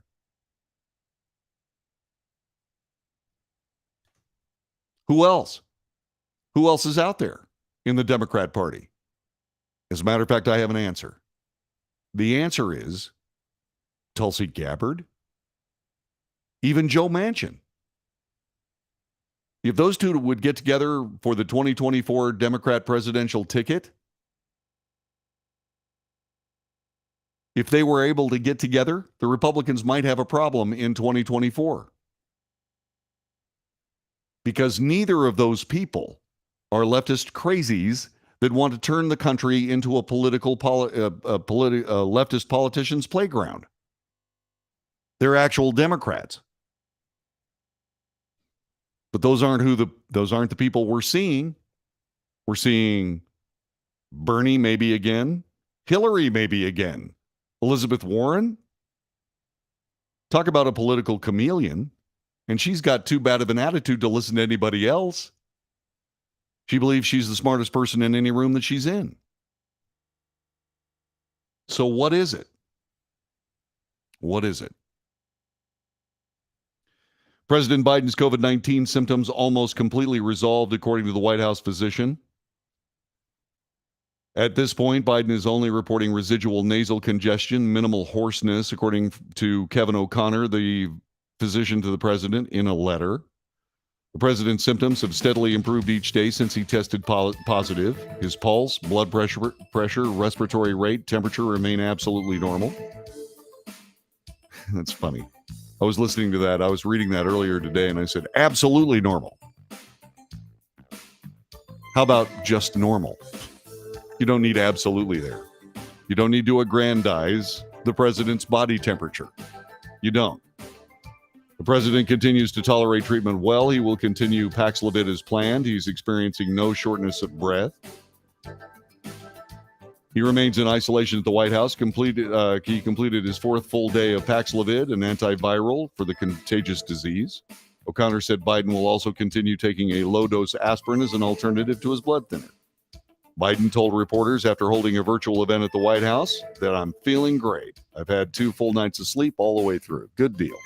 You're listening to the Wells Report. Back with more in just a moment.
This is the Wells Report. My name is John David Wells. Thanks very much for joining us.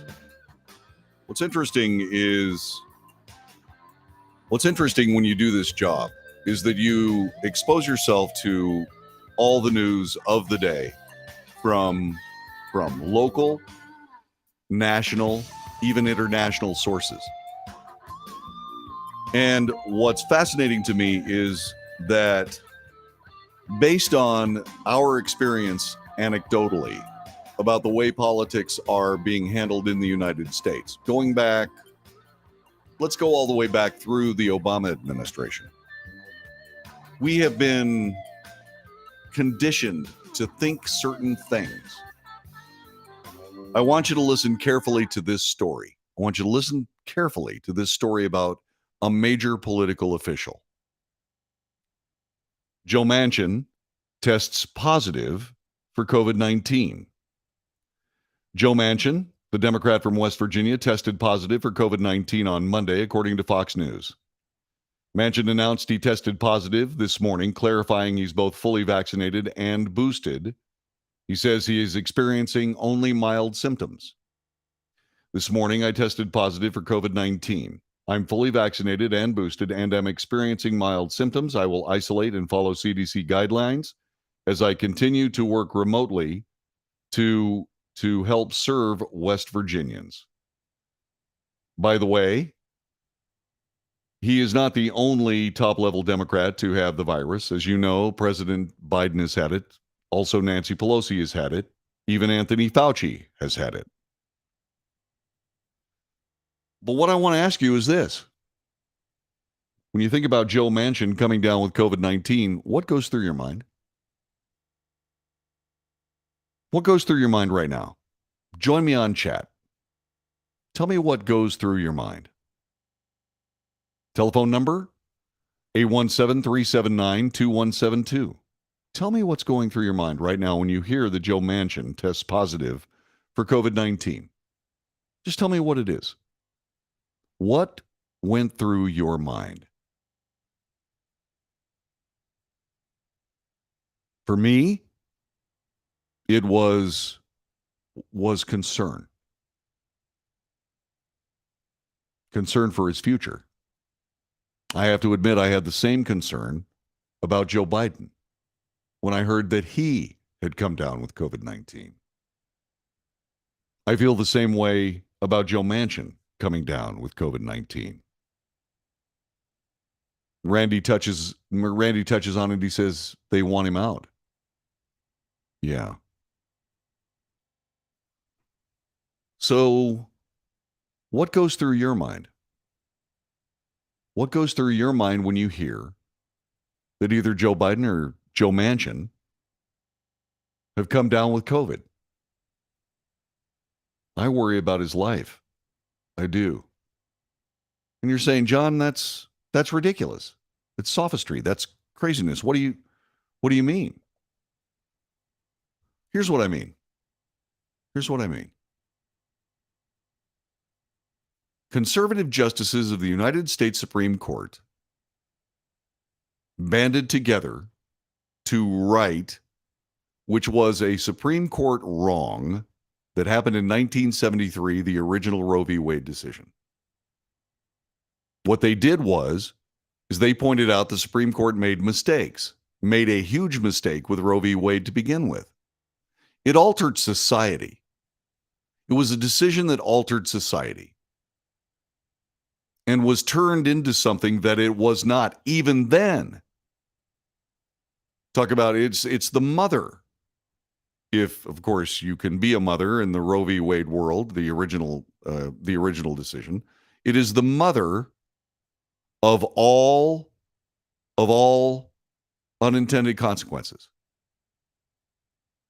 It was turned into a national constitutional right to abortion, which it was not. Nor was its turning aside by this Supreme Court, but that was misreported. And what happened? The Supreme Court justices, the conservative wing of the Supreme Court justices, immediately had their personal addresses handed out in public. They were doxxed. Did the Proud Boys ever do that? Did the Oath Keepers ever do that with their political enemies? The answer is, to the best of my knowledge, no. But Ruth Sent Us did. Jane's Revenge did. And then, of course, there was immediate hue and cry, let's by all means pass something to protect Supreme Court justices. Nothing. Then there was an assassination attempt. Still nothing. Finally, the Senate passed a bill. The House sat on it. Finally, the House of Representatives, they finally said, well, we got to do something about it. And so they did. The president signed it. Guess what's missing? Funding for the bill, which is separate. So it's obvious that the Democrat Party's political enemies, they really don't care what kind of danger they're in. What does that say about them? What does that say about the fact that there are people that do this for a living that say, hey, wait a minute. Is the president going to be okay? Is Joe Manchin going to be okay? What's happening? I mean, ask yourself, what was the first thing I did? What's the first thing that went through your mind when I reported Joe Manchin being sick with COVID?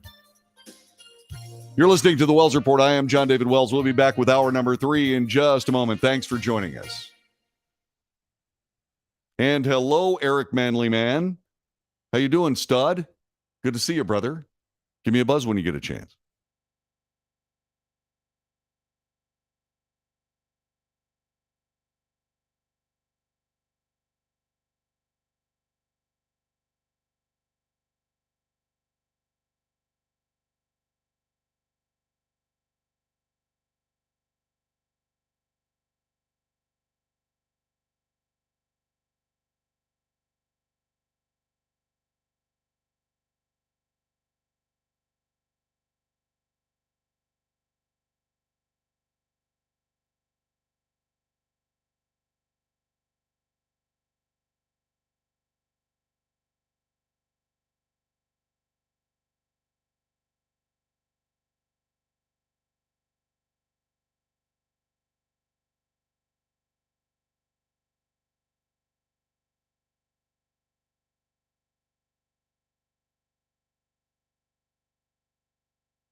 North to south, coast to coast, around the world. This is the Wells Report. Greetings. My name is John David Wells.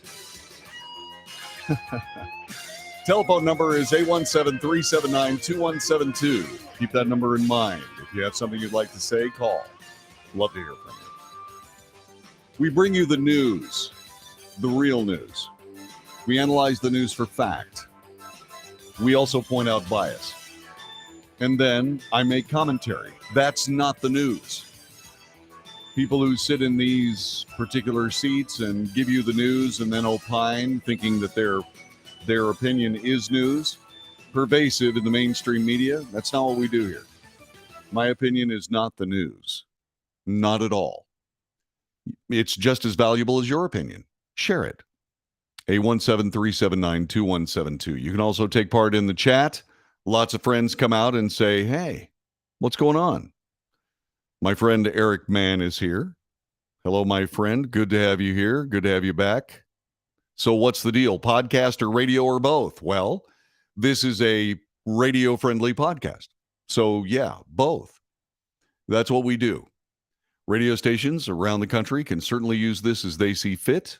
They can plug it into their radio station anytime they want to. All I ask is they send me a nice affidavit so that I can talk to my advertisers and say, see, there are other people watching. It came out a little while ago. We were talking last hour about Kamala Harris and why she isn't the, shall we say, public face or taking the lead on many of the Biden administration proposals. Why isn't she taking the lead? I don't think it's because Joe Biden wants all the limelight. I think what it is, I think it has to do with the fact that nobody trusts Kamala Harris to do anything, even on her own border. Yes, that's right, Eric. Yes. So if a radio station uses it, then someone can send me a big fat check. Yeah, that would be great, wouldn't it? Gosh, I would love that. No, really. Anyway, so Nancy Pelosi is going to Taiwan. Now, I could see a vice president going. Mike Pence went on several foreign policy trips that Donald Trump couldn't make or wouldn't make. But why doesn't Kamala Harris do that? Why is Nancy Pelosi going to Taiwan? Because the Speaker of the House of Representatives has nothing to do with foreign policy in the United States. As a matter of fact, that particular responsibility rests solely with the President of the United States. Or the Vice President, as you could see, would be his spokesperson. Wouldn't you think? But no. Nancy Pelosi is going. What's she going to do?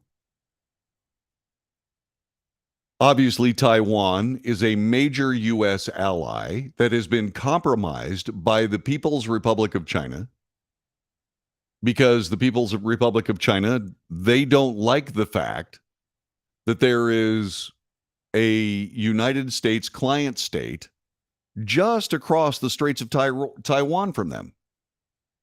They don't like that. It's the same thing that we had in the 60s, 70s, and 80s with Cuba right off the coast of the United States as a Soviet client state. They don't like it. The difference is that the United States of America did not insist that Cuba be left alone by the Soviet Union. The People's Republic of China, they most assuredly are demanding the United States keep their hands off of Taiwan. Well, she's headed down, apparently. There are a lot of people trying to talk her out of it. There are a lot of people trying to talk her into it, and you'd be amazed at who's trying to talk her into it. In the meantime, Taiwan is very concerned about what China might do under the circumstances of Nancy Pelosi showing up. That's why they're holding widespread air raid drills. China is doubling down on their objection of House Speaker Nancy Pelosi visiting the island. Nancy Pelosi has defended her trip to the island, this from Fox News, a region that China has long claimed as its sovereign territory. The Chinese Foreign Ministry doubled down on warnings the trip could have serious consequences for the United States. What? They're already trying to run us off the road every way they can possibly think of. What could the serious consequences possibly be? The Chinese side has made it clear to the U.S. on many occasions it's firmly opposed to Speaker Pelosi's visit to Taiwan. We are fully prepared, said Foreign Ministry spokesman for Taiwan, Zhao Lijian. Or I'm sorry, that's not Taiwan's. That is not Taiwan's foreign minister. That is the foreign minister of the PRK or the PRC. Foreign Ministry spokesman Zhao Lijian said today, if the U.S. goes its own way, China will certainly take firm and forceful measures to safeguard its national sovereignty and territorial integrity, and the United States should be held responsible for any serious consequences. In other words, they may use this as a predicate for an attack on Taiwan and try to blame the United States for it. Meanwhile, Taiwan has stepped up precautions for potential military action from China. It is just now coming around to actual combat season in that part of the world. Taiwan is holding air raid drills across the country. Sirens could be heard blaring in Taipei, the nation's capital city, signaling residents to evacuate the streets for 30 minutes. The country has also tested its missile warning system, which sends mass texts to residents in the event of upcoming attacks. High-profile U.S. delegations have consistently visited Taiwan over the past year as tensions between the U.S. and China escalate. 6 U.S. congressmen made a surprise visit to the island, representing the most senior-level U.S. officials to ever visit Taiwan. The bipartisan group included Republican Senators Lindsey Graham of South Carolina, Ben Sasse of Nebraska, Richard Burr of North Carolina, Robert Portman of Ohio, Texas Republican Representative Ronnie Jackson, and Democrat New Jersey Senator Bob Menendez. China issued similar condemnations of their trip, with the foreign ministry saying it firmly opposes any form of official interaction between the U.S. and China's Taiwan region. They're referring to it as a sovereign state of China. Senator Tammy Duckworth, Democrat, also visited the island in late April, announcing a new partnership between the U.S. National Guard and the Taiwan Defense Force. Nevertheless, Nancy Pelosi's position as House Speaker would make her among the most senior officials to ever make a diplomatic trip to the island. No House Speaker has ever visited Taiwan or has visited Taiwan since Newt Gingrich did it in 1997. And once again, I couldn't figure out why Newt Gingrich was going either. He did not represent American foreign policy. This from Reuters. China delivered sterner warnings to U.S. officials about House Speaker Nancy Pelosi's possible visit to Taiwan, a foreign ministry spokesman said today, confirming a report by the Financial Times. The Financial Times report published Saturday cited 6 people familiar with the Chinese warnings as saying they were significantly stronger than the threats that Beijing has made in the past when it was unhappy with U.S. actions or policies on Taiwan, which is claimed by China. The private rhetoric suggested a possible military response. The Financial Times cited several people familiar with the situation as saying the White House National Security Council and the State Department declined to comment on the Financial Times report. Spokesman Zhao Lijian told reporters at their regular briefing on Monday when asked for comment about contents of the report, "We are seriously prepared." When asked what kind of response China was seriously prepared for, and if it would be military or diplomatic, Zhao said, if the U.S. side is bent on going its own way, China will take strong measures to resolutely respond and counteract. The United States should be held responsible for any serious consequences. China has been stepping up military activity around Taiwan, seeking to pressure the democratically elected government there to accept Chinese sovereignty. Taiwan's government says only the island's 23 million people can decide their future, and while it wants peace, it will defend itself if attacked. Last Wednesday, President Joe Biden said that he plans to speak with Chinese President Xi Jinping by the end of the month. Biden appeared to cast doubt on the reported Pelosi trip to Taiwan. I think that the military thinks it's not a good idea right now, but I don't know what the status of that is. That was before President Biden came down with COVID. Now, Newt Gingrich, the only other Speaker of the House to ever actually appear in Taiwan, said this.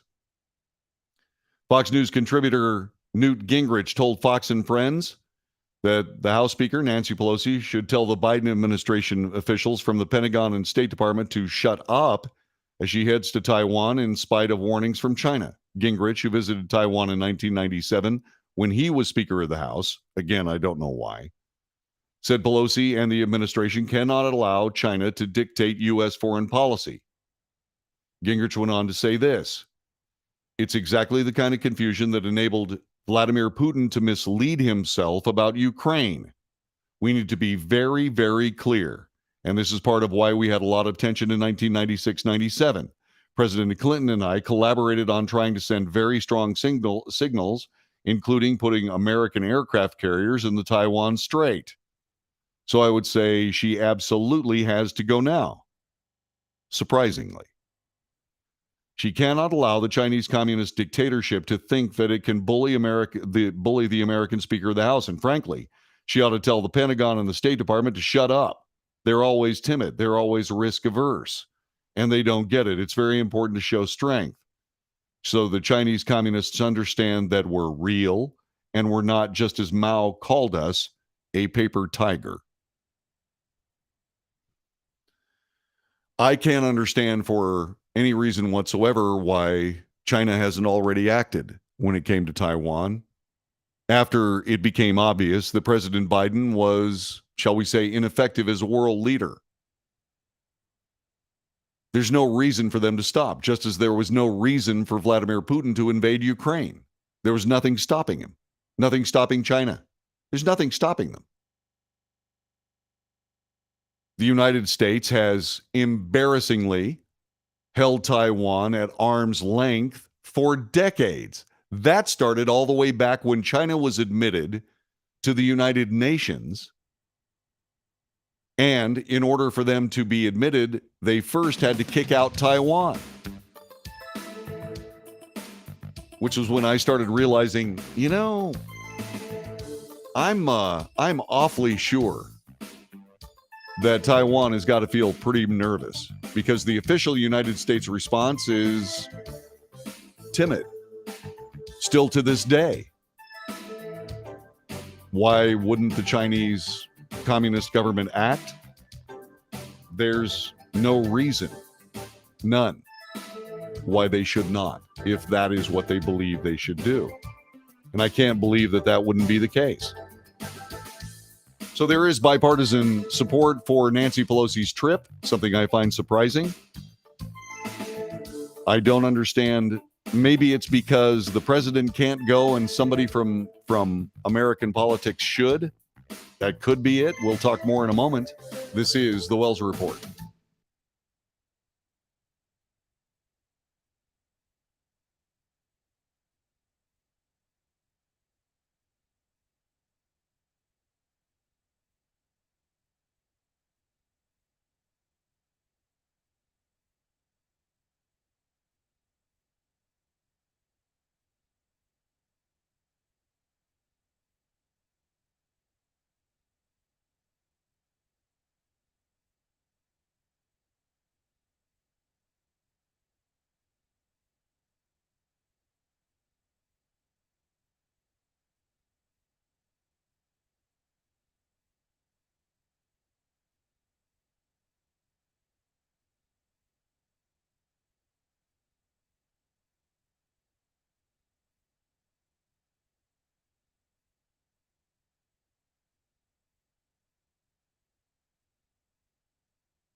You are listening to the Wells Report. I am John David Wells. I have to admit to not a small level of true annoyance when, after the United States was able to see the end of the Soviet Union, an arch enemy that the United States defended Europe from for decades. I mean, countless amounts of money sent to Europe to be able to ward off the giant Soviet bear. I was really annoyed when, after a time, they decided to accept a pipeline into Europe from Russia to give them natural gas and other petroleum, etc. But natural gas, the chief thing having to do with the Nord Stream 1 pipeline. This was a slap in the face to the American taxpayers and the American government and any kind of relationship between Europe and America, because America could certainly supply the natural gas needs of Europe. And oh, by the way, recoup some of the trillions of dollars spent in the defense of Europe for all those decades I just mentioned. But no, the European Union decided to start doing business with Russia. So when this came out today, well, I said, Russia's state-owned energy company, Gazprom, said that they are further reducing gas flow through the Nord Stream pipeline as it halts another turbine for repairs. This happened last week. This comes days after Gazprom resumed gas shipments through the Nord Stream 1 pipeline, a vital artery linking Russia's vast gas reserves to Europe via Germany. The pipeline had been shut down for 10 days because of scheduled maintenance, and many feared Russia would not resume deliveries once the work was done. Due to the expiration of the prescribed time before overhaul, in line with the notifications and taking into account the technical condition of the relevant machine, Gazprom is shutting down one more gas turbine produced by Siemens at the Portovaya compressor station, according to the company. The daily throughput of Portovaya CS compressor station, 7 a.m. Moscow time, will be up to 33 million cubic meters. The head of Germany's gas regulator, Klaus Muller, confirmed the move in a tweet on Monday. According to our information, there's no technical reason for a reduction in gas deliveries via Nord Stream 1. This, according to the German Ministry of the Economy. If Russia gas deliveries via Nord Stream 1 continue at this low level, a storage level of 95% by November is hardly achievable without additional measures, said Germany's Regulatory Office for Gas and Electricity in a statement on Monday.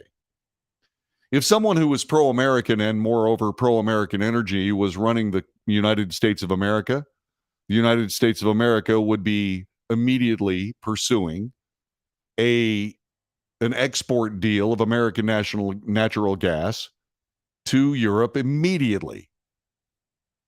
Why aren't we doing that? Again, it's an opportunity to recoup some of the trillions of dollars we spent on the defense of Europe through the Cold War. Why aren't we doing that? Anyone?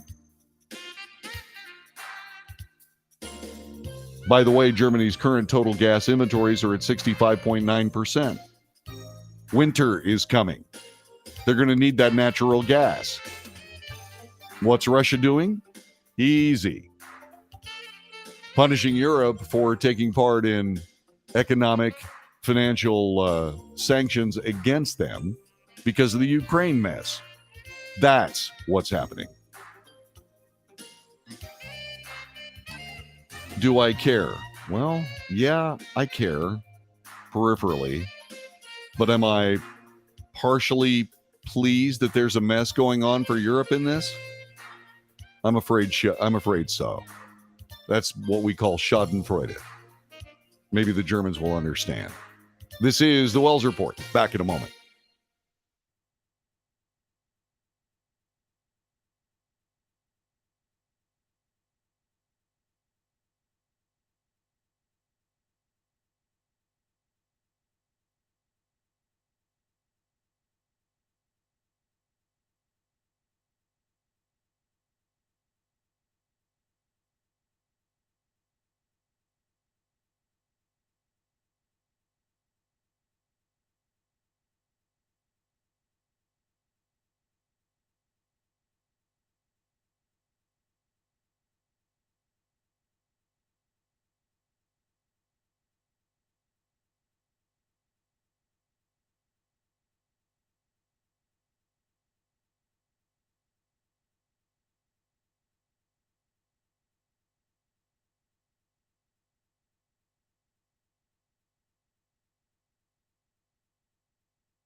I might need to turn my microphone up.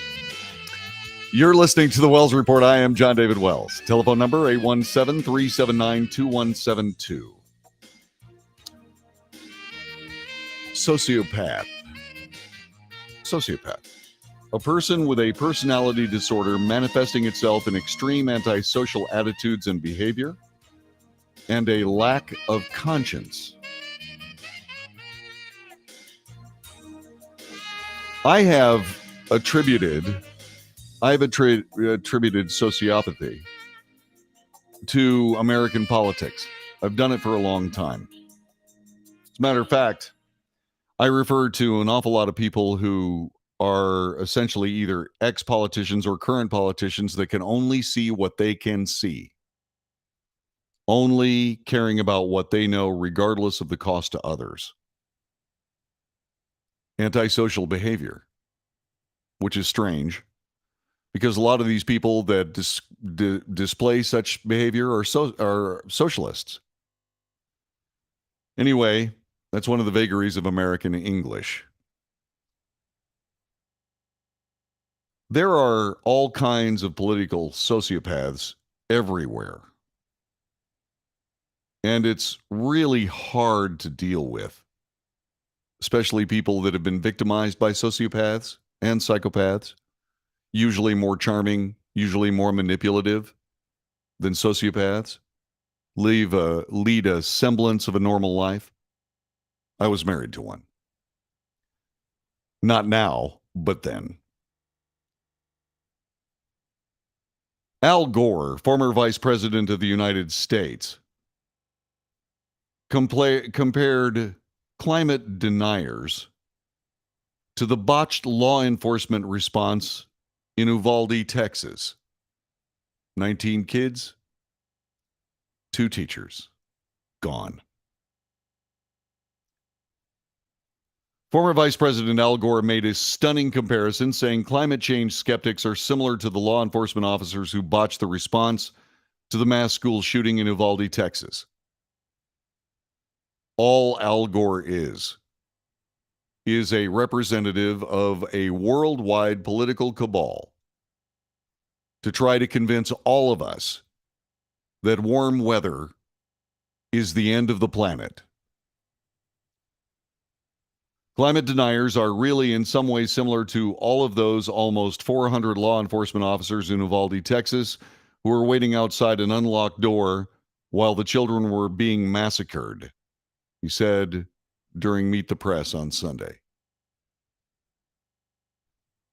They heard the screams, they heard the gunshots, nobody stepped forward, and God bless those families that suffered so much.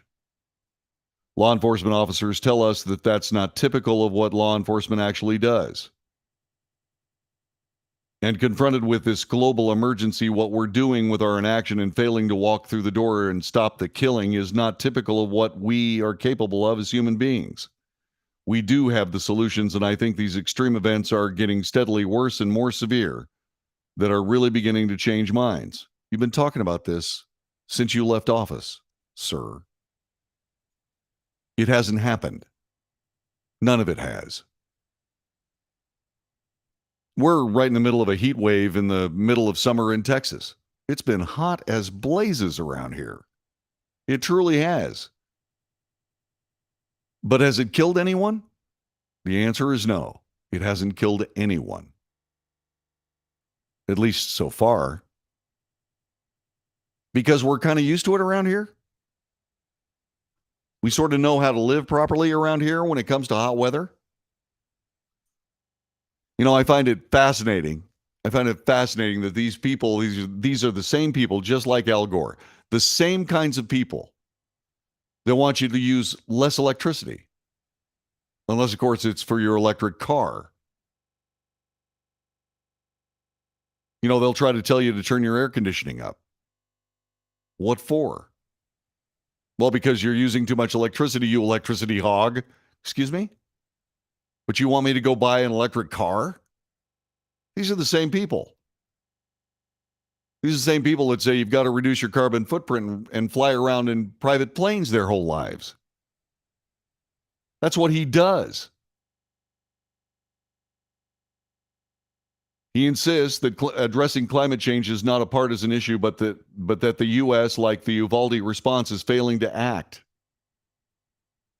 And confronted with this global emergency, what we're doing with our inaction and failing to walk through the door and stop the killing is not typical of what we are capable of. It's horrendous that he would do something like this, but that just tells you the guy's a political sociopath. He doesn't give a flip about any of those families in Uvalde, of either the victims or of the police officers that are being castigated as incompetent from one end of the country to the other, if not around the world. All he can think about is his idea that somehow warm weather is going to kill us all. This is awful. It's just plain awful. Author and Fox News contributor Douglas Murray said that former Vice President Al Gore ramped up the left's rhetoric when he compared climate deniers to Uvalde, Texas police officers. This is what he said on Fox News. Climate deniers, everyone knows that phrase itself is meant to compare anyone who questions Al Gore with Holocaust deniers. It's a deliberate choice. Climate deniers is meant to sum up some of the ideas of Holocaust deniers. On top of that insult, if you also don't agree with everything that Al Gore says, you are like the Uvalde police who didn't act. It's a ramping up of rhetoric. Just when you think you can't get any lower, this rhetoric, they try to take it to the next level by just insulting, not just deniers, but any critics of theirs. Political sociopaths. Can you imagine? What a jerk. The guy's just a flaming, okay, I can't say the word, but it rhymes with bass pole. You know, the kind of fishing poles you use for bass. Unbelievable. But that's not the only political sociopath out there. A Georgia judge today blocked Fulton County District Attorney Fani Willis from investigating Burt Jones. Who's Burt Jones? A Republican state senator of Georgia, as part of an investigation into efforts by former President Donald Trump and his allies to overturn the 2020 presidential election. This, by the way, is from CNN. So you're going to hear bias. Jones is one of the 16 fake Trump electors who signed on to the unofficial electorate certificate, the unofficial one. What they should have said is that Jones was one of the 16 alternate Trump electors who signed on to the unofficial electorate certificate. Somehow this turned into a big deal during the January 6th committee, but it was an unofficial electorate certificate.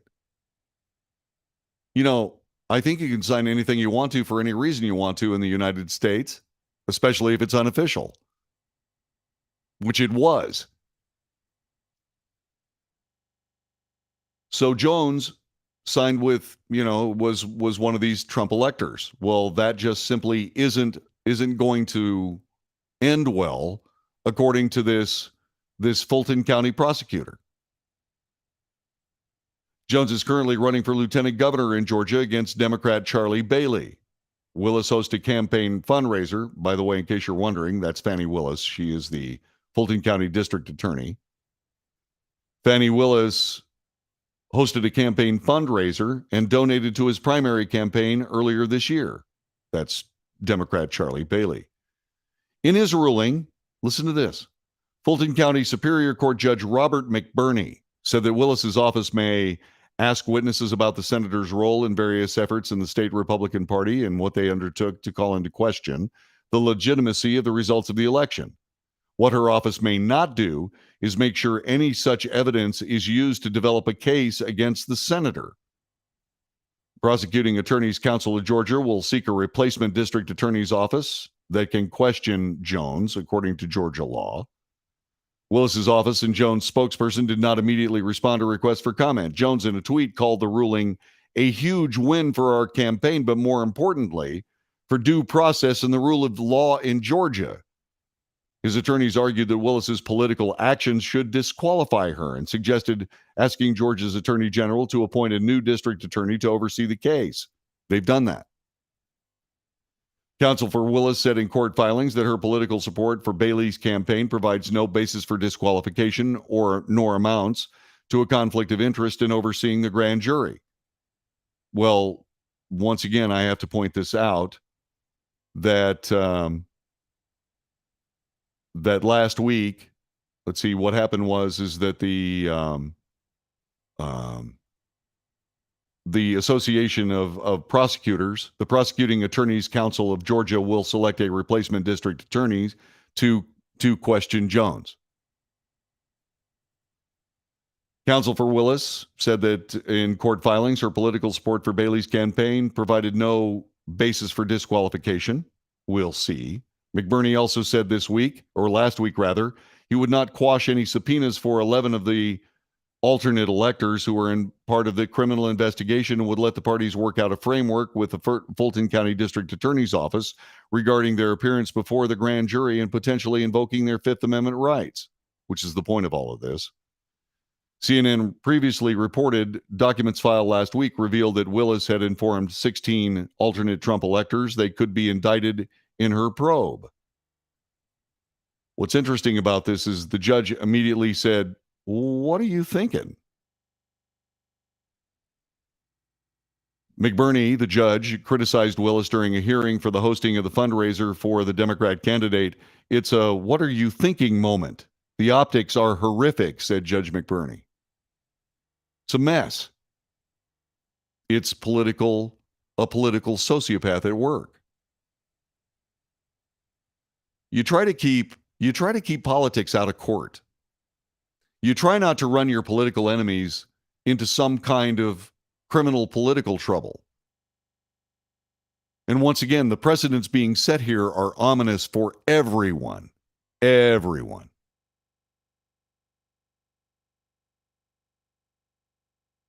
By the way, there's something else going on. A ferocious wildfire outside California's Yosemite Park is displaying what CNN calls, quote, unprecedented behavior, unquote. They're saying, quote, it moves extremely fast, unquote, and limits the amount of time authorities have to warn area residents to evacuate. Chief John Hagee of the California Fire Battalion Chief John Hagee said this: the fire behavior we're seeing on this incident is really unprecedented. It's moving extremely fast, and the reaction time to get people out is limited because the fire is moving so fast.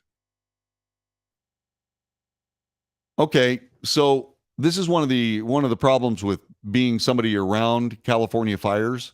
As I told you, my Uncle Dale was a firefighter that fought in Los Angeles, San Diego, all around California, even in Northern California where these trees are located. Some of the fires that he fought in Southern California moved at near 90 miles an hour. It's not unprecedented behavior. Maybe it's because this battalion chief just hasn't done his homework or doesn't know anything about the history of fires in California. I've told you the story of Cleet Boyer, who was a big time Southern California news anchor.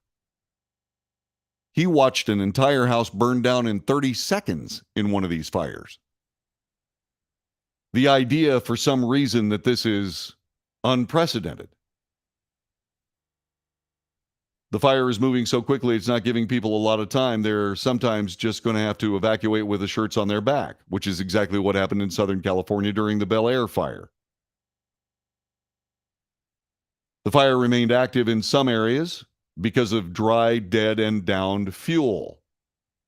All of those trees that the Sierra Club refuses to allow California to remove because it would benefit the lumber industry. Once again, political sociopaths. I'm not saying that this battalion chief is that way, but I'm saying that the idea that the California oak fire is displaying unprecedented behavior. It's one of these things. It's a heat wave that's unprecedented. It's hurricanes that are more powerful than ever. Heat that's hotter than it actually is. No, it's the same heat we've always had. These fires have always moved quickly. That's why they're so dangerous. That's why you have to do the things necessary, like clear dead lumber, so they don't have something to feast on when they get started. And they don't do that in California anymore. Why? Well, because they're trying to tell you the climate's going to kill you. Ridiculous. You're listening to the Wells Report. Back with more in a moment. Thanks for being here with us today.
You are listening to the Wells Report. My name is John David Wells. Liz Cheney is fighting to be reelected as a state representative from Wyoming.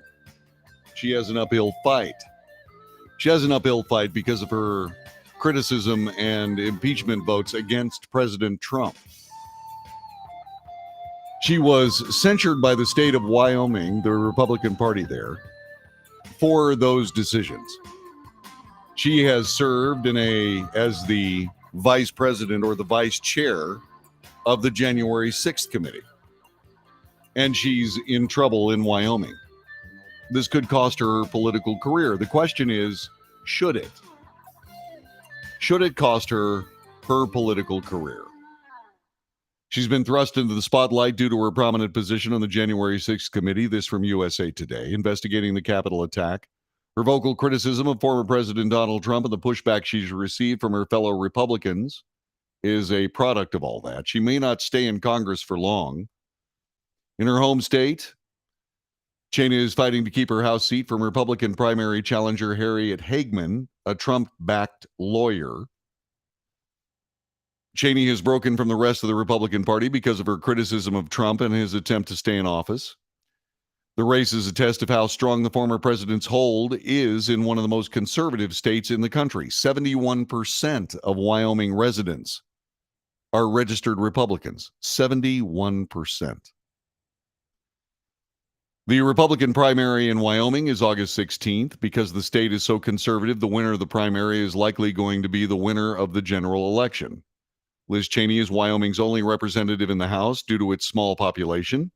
She was formerly the House third-ranking Republican, serves as the vice chair of the House committee investigating the January 6th, 2021 attack.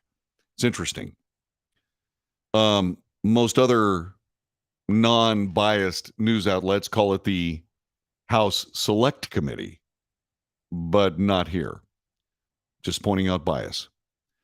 Harriet Hagman is the leading Republican challenger for Cheney's congressional seat. She unsuccessfully ran as a gubernatorial candidate in 2018. The main difference in there is their relationship with Trump. Cheney was one of 10 Republicans to vote for Trump's impeachment over his alleged incitement of a riot. She lost her spot as the head of the House GOP conference after refusing to endorse the president's claims of election fraud. Hagman, on the other hand, is Trump's endorsement, is vocal in her support of him.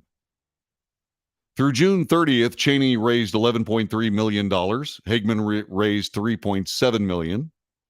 That's $15 million together with 280,000 registered voters. A lot of money. Many elections are won by the best-funded candidate. Money has not shown signs of helping Cheney. A poll from the Casper, Wyoming Star-Tribune showed Cheney 22 points behind Hagman.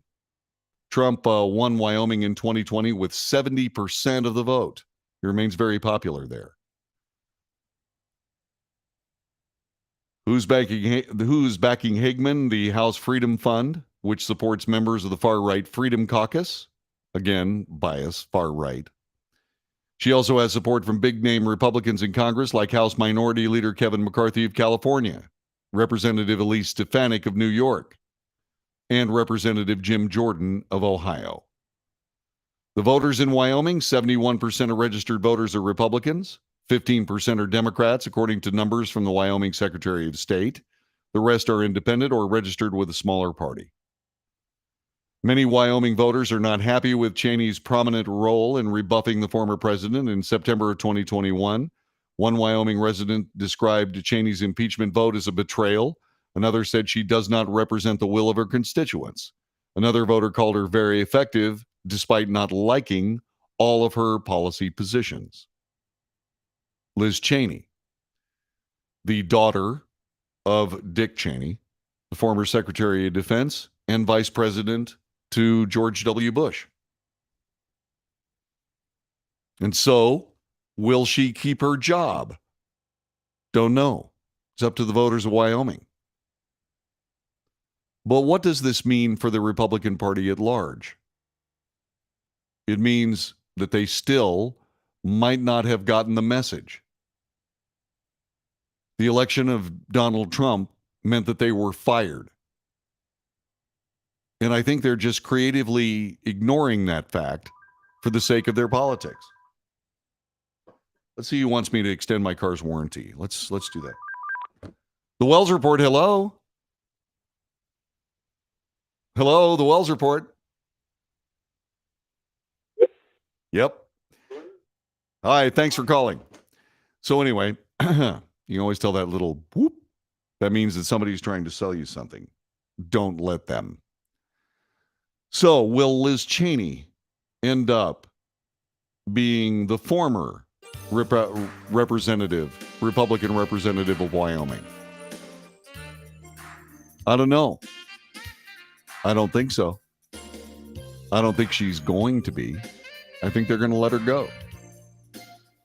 Will that be the end of her political career? It's possible. You don't get to be under there. My dog is sitting in with me today. He's not a fan of Liz Cheney either. Just in case you're... No, you don't get to go under there. There are too many wires under there. Just say hello to the people. Yeah, it's my dog. He's joining us. Make sure if you like this podcast that you share it with your friends. I hope you do. I hope I see you again tomorrow for another edition of what we do here. 3 hours every single day, 3 podcasts. Make sure you check out the ones you missed. And I'll see you again tomorrow for another edition of the Wells Report. God bless you and your endeavors. Be safe.